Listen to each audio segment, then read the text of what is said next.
வணக்கம் Rudra astro TV channel நேர்களே, நான் உங்கள் அன்பான சயின்டிஃபிக் வேதிக் அஸ்ட்ராலஜர் அஸ்ட்ரோரண்டி பேசுகிறேன்.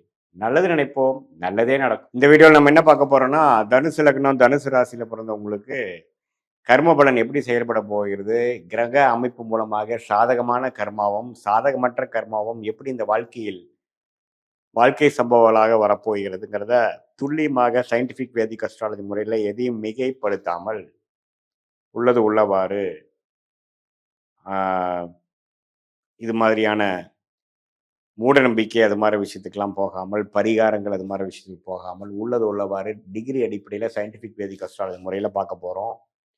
இப்போ பாருங்க, ஒரு கிரகமும் எப்படி எந்த அளவுக்கு டிகிரியில் சேர்ந்துருக்கிறத பொறுத்து தான் ஒருத்தருடைய கர்ம வினையை அமைகிறதுங்கிறத நம்ம தெரிஞ்சுக்கிறோம்.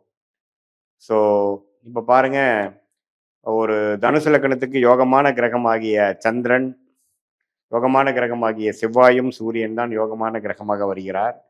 அதில் வந்து செவ்வாய் வந்து மிகவும் வாழ்க்கையில ஜெயிக்கக்கூடிய உத்வேகமான அந்த 7 வருட காலமாக கொடுக்கக்கூடிய அமைப்பு இருக்கு. அதே மாதிரி சூரியன் பாருங்க 6 வருடமா இருந்தாலும் அவரும் யோகத்தை கொடுக்கக்கூடிய, அள்ளி கொடுக்கக்கூடிய அமைப்பாக வருகிறார்.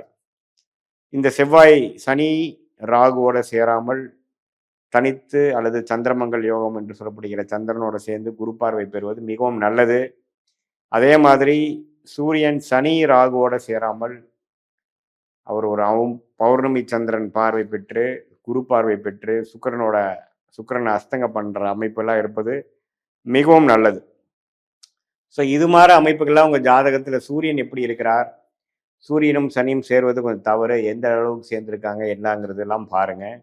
செவ்வாய் எப்படி இருக்காருன்னு பாருங்க. அடுத்தபடியாக உங்களுடைய ராசி அதிபதி ஆகிய குரு எப்படி இருக்காரு ஜாதகத்துல அப்படிங்கிறதையும் நீங்க கொஞ்சம் பார்க்கலாம்.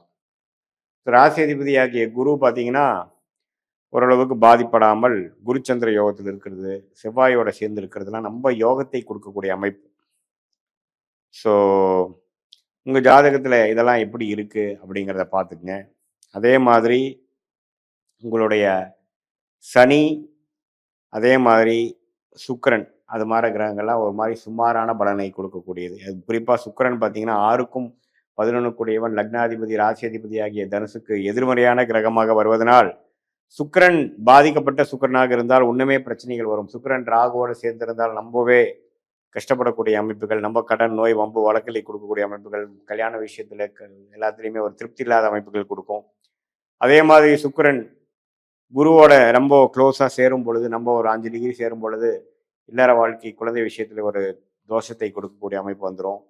அதே மாதிரி சுக்கிரன் வந்து சனியோட சேரும் பொழுது அதோட இதை கொஞ்சம் குறையுது. அதே மாதிரி கேதுவோட சேரும் பொழுது காதல் திருமணம் அது மாதிரி விஷயங்கள்லாம் கொடுக்கக்கூடிய அமைப்புகள் உண்டு. அதே சமயத்தில் ஒரு அமாவாசை சந்திரனோட சேருவதும் சுக்கிரனுக்கு ஒரு ஒரு பிரச்சனையை கொடுக்கக்கூடிய ஒரு ஒரு திருட்பலம் குறைவை குறிக்கக்கூடிய அமைப்பாக போய் கடன் நோய் வம்பு வழக்கு மூலமாக கொஞ்சம் பிரச்சனைகள் வரக்கூடிய அமைப்புகளாக இருக்கு. வரவே கூடாத திசையாக சுக்கிர திசை தனுசு லக்ன தனுசு ராசிக்கு 20 வருடங்கள் வருகிறார். ஓரளவுக்கு ஒரு குருவின் பார்வை 5ஆம் பார்வையை 9ஆம் பார்வையை பெற்று ஒரு பௌர்ணமி சந்திரனின் பார்வை பெறும் பொழுது ஓரளவுக்கு வாழ்க்கையில மீண்டு வரக்கூடிய அமைப்புகள் இருக்கு. ஆனா பாதிப்பாயி அமாவாசை சந்திரன், சனி பார்வை, இருள் சந்திரன், இருள் கிரகத்தோட தாக்கத்துல 6ஆம் இடத்திலேயே வலுப்பெற்று இருக்கும் பொழுது அந்த பாவமாகிய கடன் நோய் வம்பு வழக்கை கொடுக்கக்கூடியவராக வந்து விடுகிறார். ஸோ அது ஒரு எது மாதிரி ஒரு காம்பினேஷன்ஸ்ல இருக்கிறார் அப்படிங்கிறத நீங்க கண்டிப்பா பார்க்கணும்.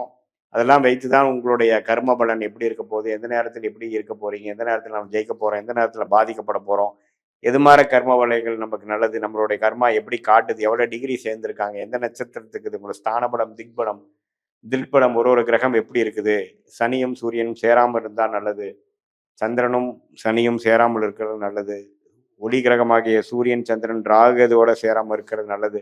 இது மாதிரி பல விஷயங்கள் ஜாதகத்தில் இது மாதிரி அமைப்புகளா இருக்கு அப்படிங்கிறத பொறுத்தே உங்களுடைய கர்ம வினைகள் கர்ம பலன்கள்லாம் வந்து செயல்பட போகிறதுங்கிறத நீங்க தெரிஞ்சுக்கணும். ஸோ அதனால நல்லாவே வாழ்க்கையில வந்து ஒரு மாதிரியான சில விஷயங்கள் வந்து பார்த்து அதுக்கு பிரகாரம் நீங்க வாழ்க்கையில எடுக்க வேண்டிய முடிவுகளை அப்படி எடுக்கலாம். இது பொதுவான பலன் தான். நீங்க சயின்டிஃபிக் வேதிக் அஸ்ட்ராலஜி முறையில நம்ம பிறந்த தேதி பிறந்த நேரை போட்டு உங்க ஜாதகத்தை போட்டு இன்னும் துல்லியமான பலன்கள் நம்ம எடுக்கும் பொழுது ஒண்ணுமே வாழ்க்கையில நீங்க வந்து எது மாதிரி விஷயத்தை நோக்கி போறீங்க, உங்களுடைய டைம் லைன்ஸ் என்ன குறிக்குது, உங்களுடைய யோகமான தசை, யோகமான தொழில், யோகமான வேலை, யோகமான படிப்பு என்ன, எந்த துறை உங்களுக்கு கொஞ்சம் சாதகமாக இருக்குது, எந்த துறை உங்களுக்கு சரியாக வராது, தொழிலா, வேலையா, வெளிநாடா, வெளி மாநிலமா, எது மாதிரி விஷயங்கள் உங்கள் ஜாதகம் காட்டுது, ராகுகேதுகள் சம்மந்தப்படுகிறதா, அல்லது வெளி மாநிலம், வெளிநாடு சம்மந்தப்படுகிறதா, எது மாதிரி ஒரு அமைப்பு வந்து உங்களுக்கு ஒத்து வருது, எப்போ வந்து அஷ்டம சனி, ஏழநாட்டு சனிலாம் முடியுது, எப்போ நம்ம கடன் அடையும், எப்போ நம்ம செட்டில் ஆகும், அப்படிங்கிற மாதிரி எல்லா விஷயங்களும் எதையும் மிகைப்படுத்தாமல் சயின்டிஃபிக் வேதிக் அஸ்ட்ராலஜி முறையில் உள்ளது உள்ளவாறு நம்ம பார்க்கும் பொழுது கண்டிப்பாக வந்து வாழ்க்கையில் வந்து அடுத்து வரக்கூடிய தசைகள் காம்பினேஷன்ஸ் எப்படி இருக்குது, கிரக அமைப்புகள் எப்படி இருக்குங்கிறத பொறுத்தே நம்மளுடைய அமைப்பு, நம்மளுடைய யோக அமைப்பு, நம்மளுடைய ரிஸ்க் ஃப்ரீ லைஃப் என்று சொல்லப்படுகிற அந்த அமைப்பு வருகிறது. அந்த கர்மா அப்படிதான் செயல்படுகிறதுங்கிறத நம்ம புரிஞ்சுக்கணும். ஸோ அந்த அடிப்படையில் பார்த்தீங்கன்னா உங்களுக்கு வந்து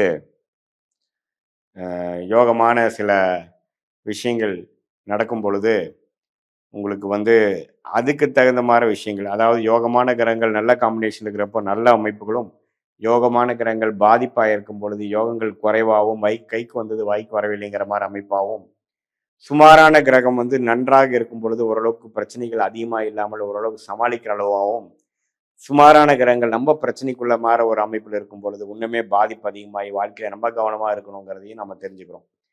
ஸோ இது மூலமாக நம்மளுடைய கர்மாவை நாமளே தெரிந்து கொண்டு நமக்கு எந்த நேரத்தில் எப்படி இருக்கும், நமக்கு நீங்களே ட்ரை பண்ணி பார்த்தாவே உங்களுக்கு தெரிஞ்சிடும் எது ஒர்க் அவுட் ஆகுது, எது ஒர்க் அவுட் ஆகலை அப்படிங்கிற விஷயத்தை நீங்களே உணர்ந்து அதுக்கு தகுந்த மாதிரி நம்மளுடைய தனுசு லக்னம், தனுசு ராசிக்கு யோகமான கிரகம் என்ன, யோகமான தசைகள் என்ன, எது மாதிரி கிரகங்கள் எது மாதிரி ஸ்தான பலம், திக்பலம் பெற்றிருக்கிறார், நமக்கு என்ன மாதிரி அமைப்பு நல்லா இருக்குதுங்கிறதை தெரிந்து அதுக்கு தகுந்த மாதிரி கரெக்டான முடிவுகளை சரியான நேரத்தில் எடுத்து சமய விரயங்கள், பொருள் விரயங்கள் நாம் தவிர்த்து வாழ்க்கையில் வந்து படிப்படியாக புது சும்மா எடுத்தமாக ஒருத்தமாக இல்லாமல் படிப்படியாக முன்னேறி ஒரு படி ஒரு வருடம்னாலும் ஒரு படி மேலே போய் ஒரு விஷயத்துலையும் மேம்பட்டு வாழ்க்கையில் நல்ல ஒரு செம்மையான ஒரு அமைப்பாக வளர்ச்சி பெற்று வாழ்க்கையில் உங்கள் லைஃப் பொட்டென்ஷியலை நீங்கள் அடைய முடியும் என்று சொல்ல விரும்புகிறேன்.